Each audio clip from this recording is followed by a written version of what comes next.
What is up, guys? It's your boy Mr. Dion back for another video. Here we have my snow mower I haven't driven since winter. This thing has been sitting for a while because the transaxle is broken on this thing. It will still drive but with little throttle. If I give it too much throttle, the shift keys will just give up and spin on the splines. We need to bring this beast in the garage to fix it. I removed the battery from this thing. We have an empty gas tank, completely dry. We have what I call the most reliable Briggs & Stratton engine under this hood. I don't know why, but they just don't break. Let's remove this electrical tape on the pipes. There's so many mosquitoes. I'm gonna use the Can-Am Outlander with the jumping cables to start this thing up. Nothing like the good old Briggs & Stratton reliability. Keep in mind this thing could easily hit 70 kilometers an hour with the pulley setup I'm rocking with. I just never had the chance to test it because the transaxle broke.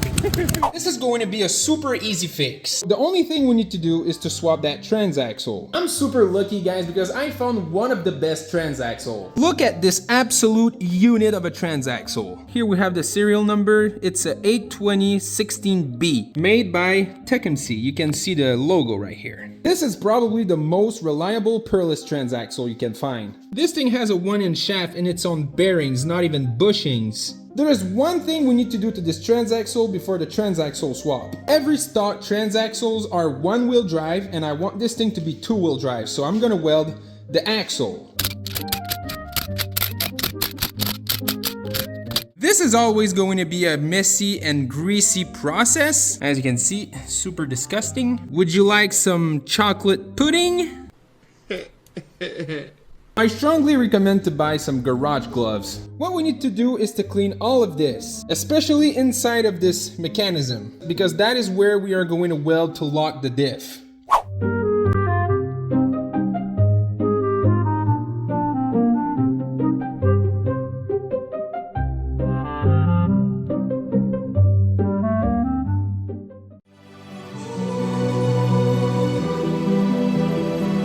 This is the part we need to weld, and it's super greasy, so we need to clean it.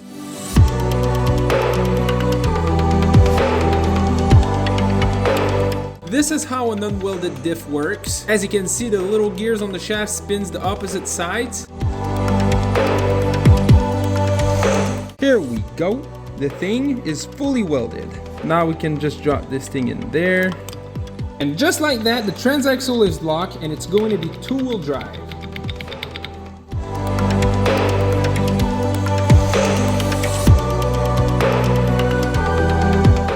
A really cool thing we can put on this transaxle is a 1-inch wheel adapter. With wheels adapter like this, we can put ATV tires on this transaxle now. Like these 24 inches mud tire.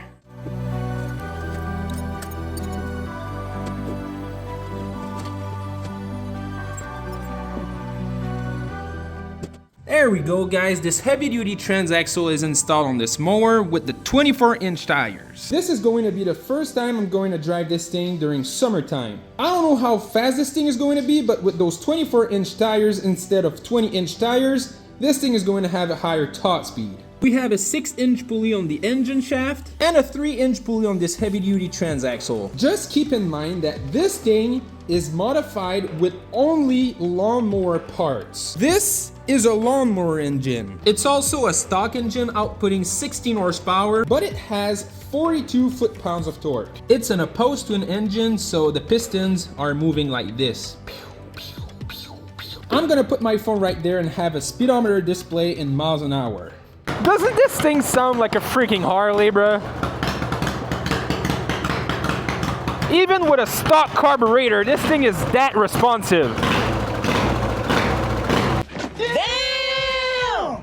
This is just crazy. These Briggs & Stratton engines are overkill for cutting grass, like twin cylinder 700cc. This is just like crazy, bruh. Let's go.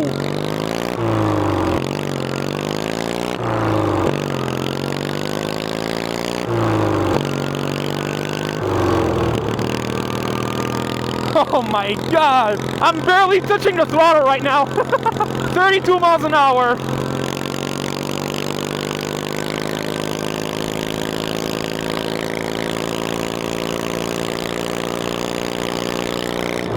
Oh my god! Why is this Transaxle so noisy, bruh? We went 44.50 miles an hour. Not bad. Like, these tires are super heavy, though. I feel like this thing would be a little faster with some lighter tires.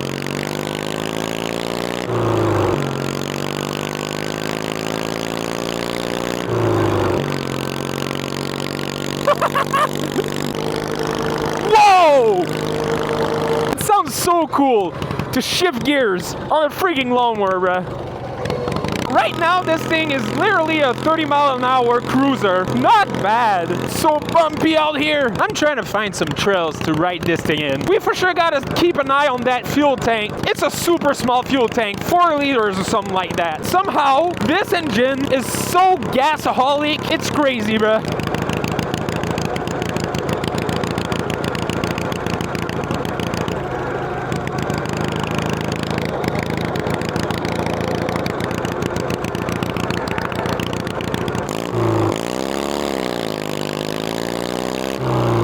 The Force No tires are so much better for comfort. They are so soft, they just eat up the bumps. You don't feel the bumps. I haven't been in this trail for like a really long time. Oh, it's muddy as well, bruh. Oh, let's go.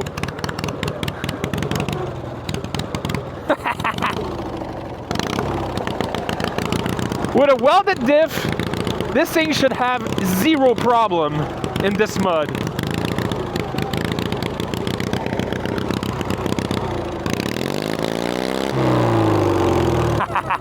Let's go! That's a lot of flex. Can we go around this? Of course we can go around this. Whoa!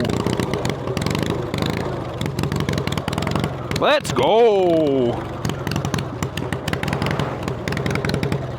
Bro, why is that cylinder burning so much oil? Feels like I'm driving a two-stroke, literally. This trail is kind of fun, though. A few moments later. Another tree, bro? I should have brought the chainsaw with me, not my drone. Fuck! I think I see a way to go around that tree. Right there.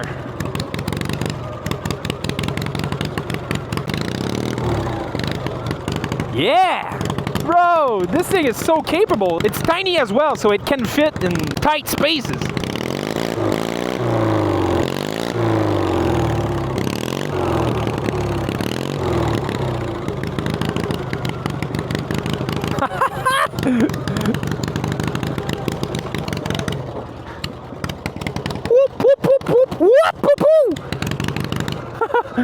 Actually, it doesn't matter if there's trees on the trail. I can just go around them. This thing is so tiny and capable at off-roading. I can literally go everywhere. There's so much smoke coming out of that exhaust. I'm gonna run out of oil before gas. There's mud right here. Let's go.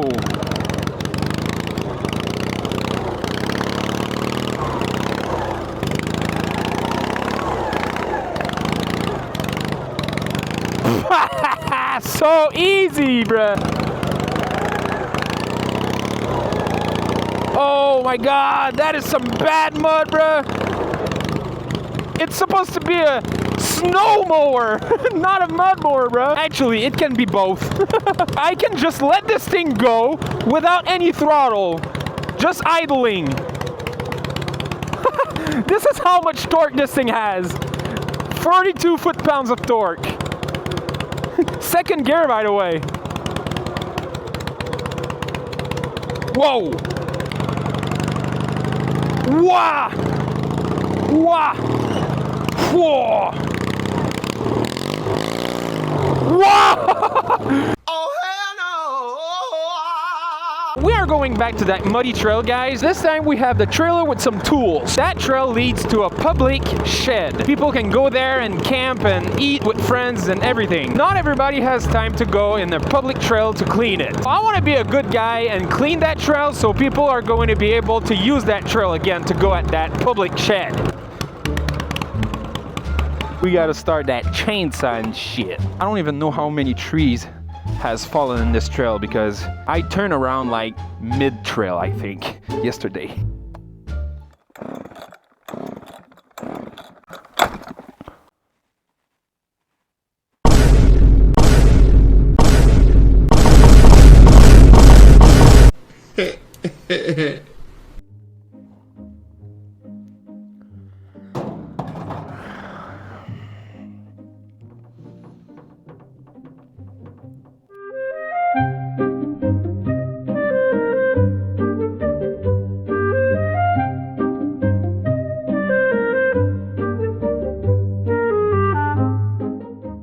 this is my camper. I need to move this thing a little, and I'm kind of curious to see if this thing can tow this thing. This is probably over 1,500 pounds for sure. It's kind of heavy. I'm really curious to see if this thing can tow it. Take off.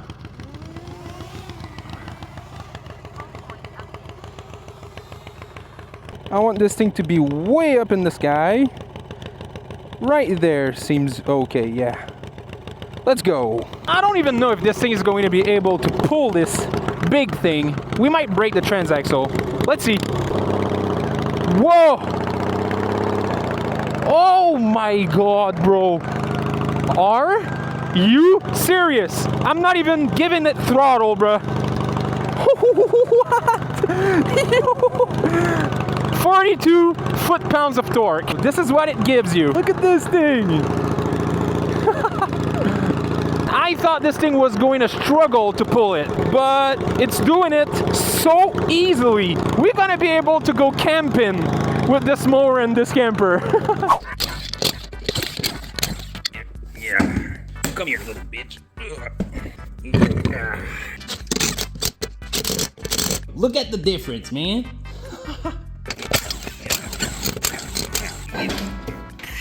Yeah. Bruh, stop. Stop! Bro!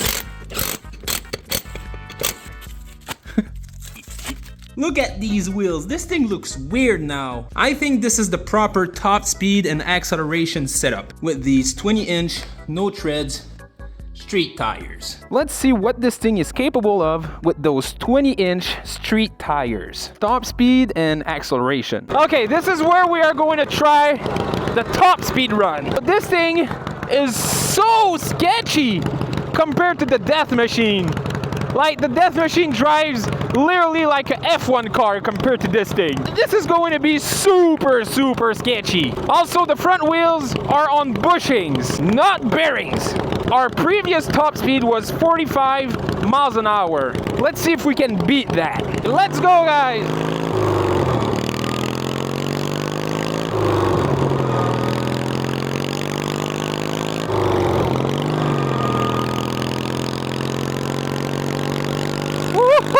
Oh, so sketchy!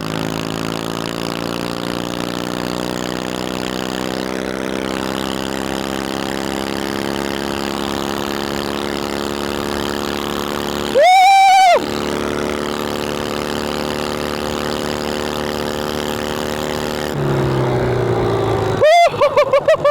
49 miles an hour. That was actually everything this engine has. 5,000 RPMs. 49 miles an hour with a 16 horsepower engine, which is almost the weakest engines you can find for mowers. Really impressive. I think hitting 70 miles an hour with only basic upgrades is possible. We are going to continue that 70 miles an hour challenge with this thing. I'm gonna try my best to make this thing hit 70 miles an hour with basic upgrades. Feel free to give me some ideas in the comments, guys. Nothing crazy, just basic lawnmower upgrades. We hit 49 miles an hour with not that crazy of a setup. So obviously it's super possible to hit 70 miles an hour with this thing.